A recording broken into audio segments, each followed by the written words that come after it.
What is up? Today I'll show you a few tips and tricks to make your videos better.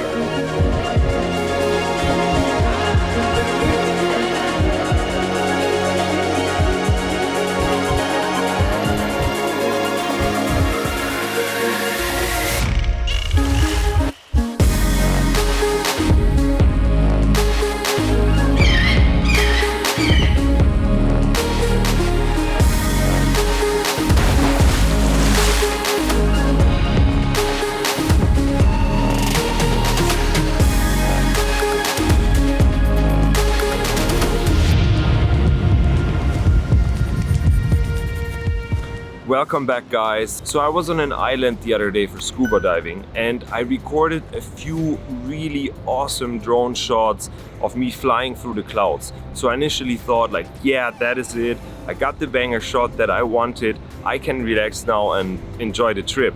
Now, as I got home, I checked the footage on my computer and I realized that I made one big mistake. I was a bit lazy. And I basically did not create enough context and story around that one particular awesome drone shot. So I had basically good footage, but it wasn't like enough to create a full cinematic sequence. And that actually happened to me quite often in the past. Just got back inside. It was a really silly idea to record outside because it just started raining. Hear the thunder. I will walk you through each step that I undertook to make this intro sequence suck a little bit less. I mainly used editing assets from a service called Motion Array, who were kind enough to make this video possible, but it works equally well with any assets that you find like on other sources online, really. Problem number one. When I went scuba diving, I brought only my GoPro, and that doesn't really have such great quality underwater. Plus, it didn't really match the look and feel of my mirrorless camera and drone footage too well. Now, unfortunately, I also didn't see that many incredible sea creatures on that particular dive, so I was kind of short on the underwater side of things. So the first trick that I utilized was using a few stock footage clips to compensate for the lack of underwater stuff.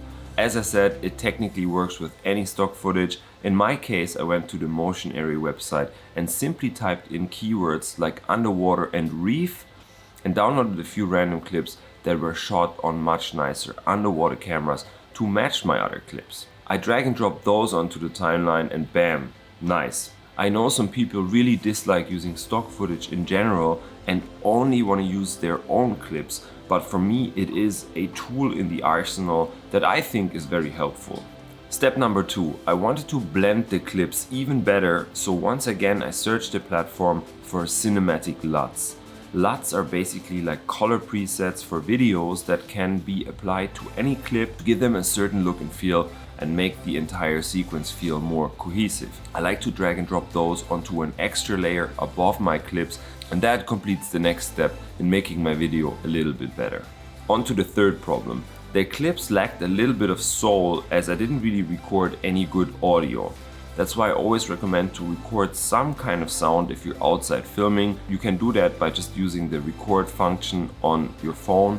But in case you forgot that, like I did, no problem. Once again, I just searched the platform for sound effects, drag and dropped a few of those onto the timeline, made sure they were subtle and not too loud, and boom, problem solved.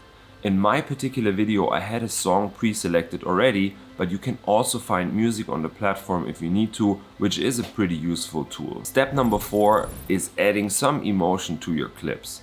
The drone shot that I used for the intro sequence was really awesome, but it didn't really convey like any deeper meaning. So what I did was just Google for like an inspirational quote that I really liked, and I decided to make that part of the intro.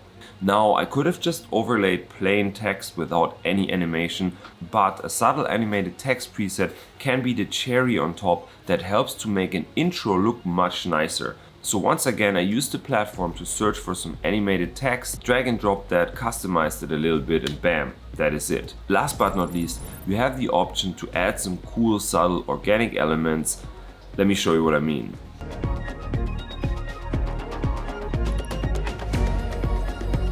Stuff like overlays, scratches, light leaks, and many more. You find plenty of those on Motion Array, and they give a little bit of extra spice to an otherwise plain looking video. Now in my particular example, I wanted to keep it clean looking, so I didn't really use those too much. In other videos I like to use them quite a lot and I really like the look and feel, but you want to make sure you don't too crazy and have like a light leak every second. Less is more. You want to keep it subtle, like maybe limit it through like a handful of these effects and don't put like 50 light leads in like one video, like otherwise it gets like way too much. Before we get to the bonus tip, which is an element that you don't add in post-production, I wanted to tell you a little bit more about Motion Array. It is a one-stop shop for anything related to video editing. All of the effects and little extra tweaks you've seen I got from their platform. I find it super convenient and much cheaper than buying like many individual assets from all over the internet. And in fact, if you want to get an annual subscription, they got a really sweet deal where you can save quite a bit. So normally the annual plan is like $20 per month. However, if you use my link, it knocks off like $50 US, so it's like $16.67. And that's about half as much as I would normally spend on presets before I use this platform. So in my opinion, it is a pretty fair deal. Go check it out. It helps to streamline your workflow. You get a decent discount. It helps Motion Array so they can continue sponsor creators like me, so I can make more videos, so everybody wins in the end, okay? Now on to the bonus tip, the element that isn't anything you can add in post-production. The easiest way to ensure that your video doesn't suck in the first place is not going to be lazy like me and kind of go the extra mile.